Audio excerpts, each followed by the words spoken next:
Good morning बच्चों। आज हमारी पहली क्लास होने जा रही है।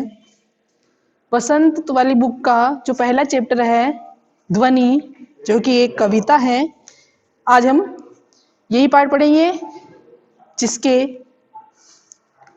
इस कविता को लिखने वाले सूर्यकांत त्रिपाठी निराला। तो ध्वनि जो आपका फर्स्ट चैप्टर जो कि एक कविता है, चलिए वो पढ़ते हैं हम। अभी न होगा मेरा अंत, अभी न होगा मेरा अंत, अभी अभी तो आया है मेरे वन में मृदुल वसंत, अभी न होगा मेरा अंत। तो यहाँ कवि कहना चाह रहा है कि अभी न होगा मेरा अंत। यहाँ मेरा अंत का ये मतलब नहीं है कि उनका अंत होने जा रहा है, नहीं।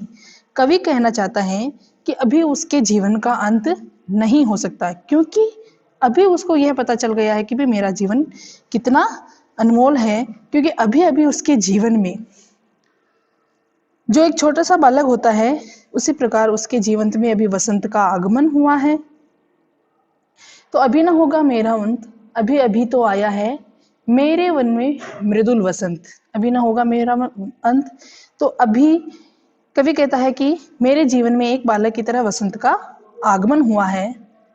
तो हरे हरे ये पात, डालियां, कलियां, कोमल घास, जिस प्रकार प्रकृति में वसंत आते ही डालियां क्या हो जाती है, हरी भरी हो जाती हैं, चारों तरफ हरियाली छा जाती है, हरे हरे पत्ते हो जाते हैं और उनके ऊपर कलियां खिलने लग जाती हैं। तो हरे हरे पात, पत्ते, डालियां, कलियां, कोमल कोमल डालियां। तो जब ये चारों तरफ जिस प्रकार वसंत आते ही इस प्रकृति में चारों तरफ हरियाली छा जाती है, डालियां हरी हरी हो जाती है, पत्ते धारण हरे हरे पत्ते धारण कर लेती है, कलियां खिल जाती है और चारों तरफ क्या होता है, सुंदर कोमलता और सुंदरता दिखने लग जाती है। तो फेरूंगा निद्रित कलियों पर जगा एक प्रत्युष मनोहार। तो वैसे ही जिस प्रकार डालियां कलियां सब खिल रही है वसंत के आने से, उसी प्रकार मैं भी जो ये कलियां हैं, कलियां मतलब जो अभी की जो युवा पीढ़ी है जो अपने लक्ष्य से भटक चुकी है, तो मैं उस नई पीढ़ी को अपने जीवन में जो भी अपने कर्म है, अपने कर्मों के द्वारा चारों ओर अपना यश फैलाऊंगा। और इसके साथ ही मैं अपने स्वप्न में, मेरा जो स्वप्न है कि मैं इस युवा पीढ़ी को, जो नई युवा पीढ़ी है, उसको आगे के लिए तैयार करूंगा। तो जिस प्रकार अलसाई हुई कलियां होती हैं, उसी प्रकार ये जो अलसाई हुई नई युवा पीढ़ी है, तो उन नई युवा पीढ़ी को मैं जगाऊंगा। उसकी निद्रित कलियां किसे कहा गया है, निद्रित कलियां हैं आज की युवा पीढ़ी। तो उन निद्रित कलियों को मैं जगाऊंगा। प्रत्युष, प्रत्युष का मतलब होता है प्रातःकाल। तो सुबह जैसे कलियां खिलती है, वैसे ही मैं आज की नई युवा पीढ़ी को अपना हाथ फेर कर जगाऊंगा और सुंदर यह संदेश देना चाहता हूँ। कवि कहता है कि मैं यह सुंदर संदेश देना चाहता हूँ कि मैं अपने, जो मेरा आदर्श है, जो मेरा आचरण है, मैं उससे इस समाज का कल्याण करूंगा और इस नई युवा पीढ़ी को मैं अपने देश के लिए तैयार करूंगा, उनके आलस्य को दूर भगाऊंगा। वो जो निद्रा में है अभी, उसकी निद्रा को मैं हटाऊंगा। पुष्प पुष्प से तंद्रालस लालसा खींच लूंगा मैं। पुष्प कहाँ, किसे कहा गया है, यहाँ पुष्प कहा गया है आज की नवीन युवा पीढ़ी को। तो यहाँ कवि नवीन युवा पीढ़ी से कहना चाहता है कि जो फूलों में, पुष्प में इतना तंद्रालस, तंद्रालस मतलब उनकी नींद, लालसा मतलब उनके आलस्य। तो जो उनका तंद्रालस है, लालसा उनकी इच्छा है, तो उन सबको मैं हटाकर खींच लूंगा, यानी उन सबको मैं हटा दूंगा और अपने नव जीवन का अमृत सहर्ष सींच दूंगा मैं। और जो मेरा जीवन है मैं उनके ऊपर न्योछावर कर दूंगा। तो कवि यहाँ कहना चाहता है कि वह अपने कोमल हाथों को, अपने कोमल हाथों से स्पर्श देकर उन फूलों को, उन फूलों के अंदर समाये हुए आलस्य को, उनकी निद्रा को यहाँ से समाप्त कर देगा। और जो नई युवा पीढ़ी है, जो फूलों के समान है, उनकी नींद, उनको नींद से हटाकर, उनको आलस्य को हटाकर उनको जागरूक बनाऊंगा। और जो मेरे अंदर उत्साह है, मेरे अंदर जो भावना है, मैं उसको सींच कर उनको हरा भरा कर दूंगा। जो यहाँ कलियां हैं, अलसाई हुई हैं, जो निद्रित हैं, उनसे मैं क्या करूंगा? अपने जीवन के उत्साह से, मेरे अंदर जो उत्साह है, मैं उस उत्साह को उनके अंदर सींच सींच कर उनको जगाऊंगा, उनको हरा भरा करूंगा। अर्थात कवि प्रकृति के माध्यम से कहना चाहता है कि जिस प्रकार वसंत आता है उसी प्रकार मैं भी नवयुवा को, जिस प्रकार वसंत में हरियाली चारों तरफ हरी भरी हो जाती है, मैं भी उसी प्रकार जो नवीन युवा पीढ़ी है उनके अंदर हरियाली भर के उनकी कलियों को खिला दूंगा।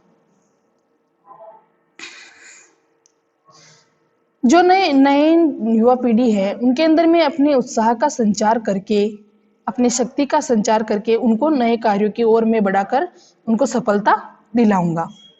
कवि का यहाँ क्या मानना है कि उसका अंत अभी नहीं होगा। द्वार दिखा दूंगा फिर उनको, हे मेरे जहां अनंत, अभी ना होगा मेरा अंत। कवि प्रत्येक किशोर को फूल के समान मान रहा है, तो वो क्या कहना चाहता है कि मैं अपने जीवन का जो कर्तव्य है, अपने जीवन की जो भावना है, उस भावनाओं से आने वाली नवीन युवा पीढ़ी को भी मैं द्वार दिखा दूंगा। है जहां मेरे अनंत, अभी न होगा मेरा अंत। यानी जो मेरी इच्छा है वही इच्छा मैं उनको भी बताऊंगा। तो यहाँ कवि नव युवाओं को फूलों के समान बता रहा है और उन फूलों से आलस्य को हटाकर उनको जागरूक बनाना चाहता है। और कवि के अंदर जो भी उत्साह है वह उसे सींच कर नवीन युवा पीढ़ी को हरा भरा बनाना चाहता है।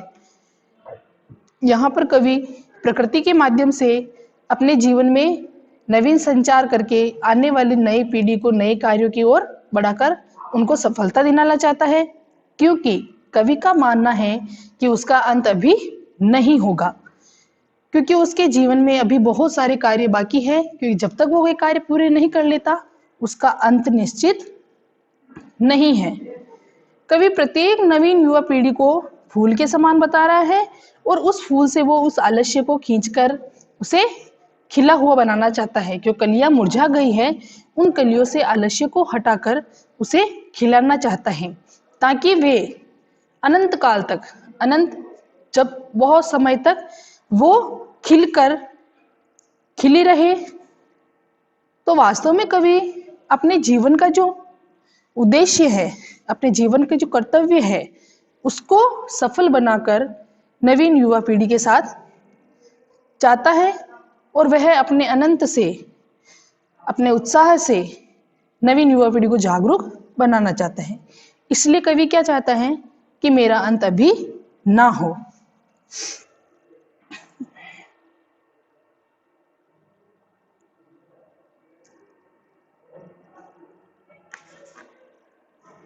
कवि को ऐसा विश्वास क्यों है कि उसका अंत अभी नहीं होगा।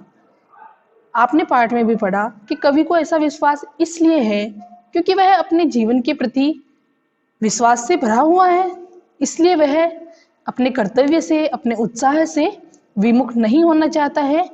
इसलिए वो चाहता है कि मेरे जीवन का अंत अभी ना हो और वह अपने उत्साह से आने वाली नई पीढ़ी को जागरूक करना चाहता है। सेकंड क्वेश्चन है, फूलों को अनंत तक विकसित करने के लिए कवि कौन कौन सा प्रयास करता है।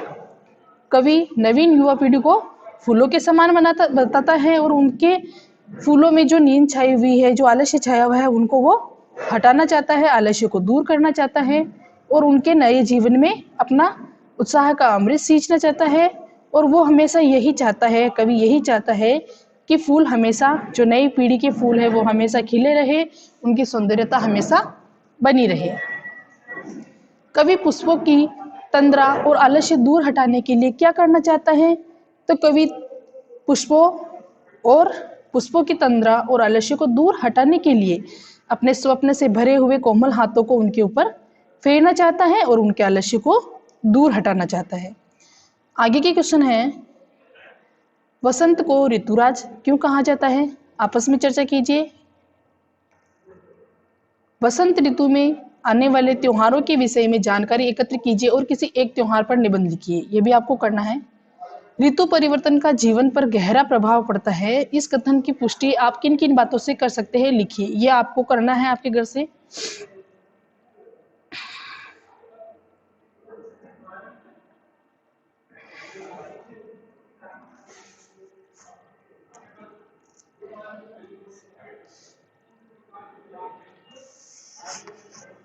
ये रहने देना आप, भाषा की बात भी रहने देना। वसंत पर अनेक सुंदर कविताएं हैं, कुछ कविताओं का संकलन कर तैयार कीजिए। इस वसंत पर अनेक सुंदर कविताएं हैं, कुछ कविताओं का संकलन तैयार कीजिए। इसमें एक वसंत से रिलेटिव एक कोई भी पोएम लिख देना,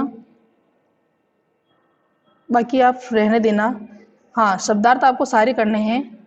मृदुल का अर्थ होता है कोमल, पात का अर्थ होता है पत्ता, घात का अर्थ होता है शरीर, निद्रित का अर्थ होता है सोया हुआ, प्रत्युष का अर्थ है प्रातःकाल, तंद्रालस का अर्थ है नींद से अलसाया हुआ, और लालसा का अर्थ है कुछ पाने की चाह, अभिलाषा या इच्छा।